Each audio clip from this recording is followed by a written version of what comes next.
Friends, good evening. आज के इस वीडियो में हम बहुत ही इंटरेस्टिंग तरीके से बातचीत पाठ को समझेंगे और यहाँ पर हम बातचीत पाठ को 5 से 10 मिनट के अंदर में ही पूरे चैप्टर को बहुत ही अच्छे तरीके से समझ लेंगे।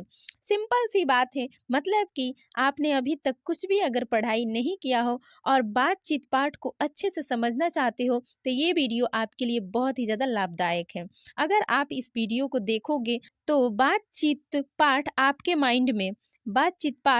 माइंड में बहुत ही अच्छे तरीके से सेट हो जाएंगी कि एग्जाम में ये बातें याद रहेंगी और बहुत सारे प्रश्न भी सॉल्व होंगे। तो चलिए फ्रेंड्स, देखते हैं कि बातचीत पाठ में आखिर है क्या है। इसका एक पीडीएफ नोट्स जैसे कि मैं बना करके दे रही हूँ, आप लोगों के एग्जाम के लिए बहुत ही ज़्यादा काम की चीज़ है और पूरे पाठ को आप इस 5 से 10 मिनट के अंदर के वीडियो में ही समझ लेंगे। तो फ्रेंड्स, बातचीत क्या है? बातचीत आखिर क्या है? तो यह एक ललित निबंध है। बातचीत क्या है?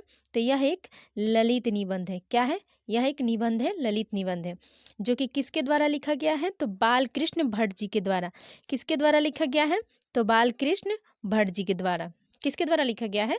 बालकृष्ण भट्ट जी के द्वारा। और बालकृष्ण भट्ट कहाँ के रहने वाले थे? तो इनका मूल निवासी स्थान था प्रयागराज, यूपी। इनका मूल निवास स्थान कहाँ था?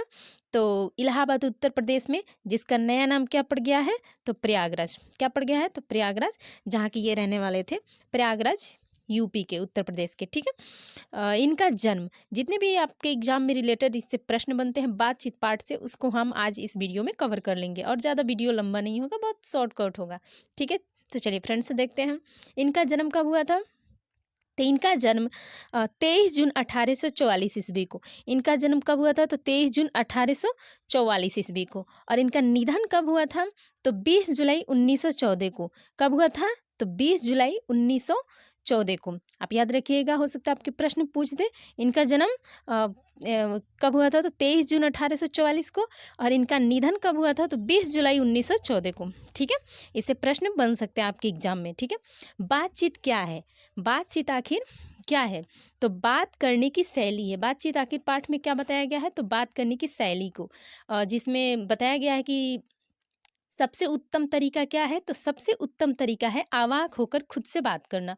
अवाक होकर मतलब अपने से बात करना सबसे उत्तम तरीका है बातचीत करने की शैली में बताया गया है। ठीक है, बात करने की शैली जो है, बात करने की शैली ये कहाँ के लोगों में ज़्यादा पाई जाती थी? तो यूरोप के लोगों में। कहाँ के लोगों में ज़्यादा पाई जाती थी? तो यूरोप के लोगों में, जिसे आर्ट ऑफ कन्वर्सेशन भी कहा जाता था। क्या कहा जाता था? तो आर्ट ऑफ कन्वर्सेशन। क्या कहा जाता था फ्रेंड्स? तो आर्ट ऑफ कन्वर्सेशन, जिसे आर्ट ऑफ कन्वर्सेशन क्या है? तो यह एक बात करने की कला है। क्या है? क्या है फ्रेंड्स? तो बात करने की एक कला है जो कि यूरोप के लोगों में ज़्यादा पाई जाती थी। ठीक है, चलिए और भी प्रश्न देख लेते हैं जो भी बातचीत पाठ में है और क्या एग्जाम में पूछ सकता है। ठीक है, बालकृष्ण भट्ट जी जो थे, इनके माता तथा पिता का नाम क्या था? बालकृष्ण भट्ट जी के आखिर माता तथा पिता का क्या नाम था? तो इनके माता तथा पिता का नाम, इनके माता का नाम था पार्वती देवी। क्या नाम था? तो पार्वती देवी। क्या नाम था इनके माता का? तो पार्वती देवी। एवं पिताजी का क्या नाम था? तो इनके पिताजी का नाम था बेनी प्रसाद भट्ट। क्या नाम था? बेनी प्रसाद भट्ट, जो कि एक व्यापारी थे। क्या थे? यह एक व्यापारी थे। इनके पिताजी बेनी प्रसाद भट्ट जो कि एक व्यापारी थे और माता क्या थी? तो पार्वती देवी। कौन थी? पार्वती देवी। ठीक है, चलिए अगला प्रश्न देखते हैं कि और भी क्या इसमें बन सकता है। ठीक है, इस बातचीत पाठ में एक एडिसन जी हैं और एक बेन जेंसन जी, जिनका कुछ मत है जो कि बताया गया है बातचीत के पाठ में। ठीक है, तो एडिसन का क्या राय है? एडिसन जी का आखिर क्या राय है? तो ये कहते हैं असल बातचीत सिर्फ दो लोगों के बीच ही हो सकती है। असल बातचीत जो है वो सिर्फ दो लोगों के बीच ही हो सकती है।